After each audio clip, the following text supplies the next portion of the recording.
Je ne m'attendais pas du tout, mais alors pas du tout. Je savais qu'un bébé, oui, t'étais plus 2, t'étais 3. Ouais, je le savais. Je savais aussi que j'aurais moins de temps pour moi. Je savais qu'un bébé, au début, ça faisait pas ses nuits. Enfin, pas forcément. En fait, je pensais qu'un bébé, à partir du moment où tu le prenais dans tes bras, il se calmait. Il était malade ou quoi. Je pensais que tu lui changeais la couche, tu lui donnais à manger et c'était bon. Je sais qu'un bébé à allaiter, c'était hyper simple. En fait, tu le mettais au sein et ça se calmait.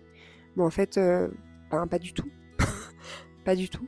Je suis la maman d'une petite fille aux besoins physiologiques, terme qu'on m'a finalement donné au bout d'1 an et demi. Ma fille est à haut besoin. Un bébé lambda, tous les bébés sont à haut besoin puisqu'ils ont besoin d'être surcouvés par maman et papa, surtout maman. Mais ma fille est 1 degré au-dessus. Voilà, sachez-le. Ma fille a vomi pendant 1 an. Elle régurgitait et on appelle ça le RGO, le reflux gastro-œsophagien. C'était horrible. C'était horrible, elle hurlait jour et nuit, elle ne pouvait pas être allongée. Il fallait qu'elle dorme dans le cosy, dans le maxi-cosy. Maman est responsable de mort subite du nourrisson. Donc nous étions tout le temps au moindre signe de mort. Voilà. C'était horrible. Surtout pour mon conjoint, plus carré que moi.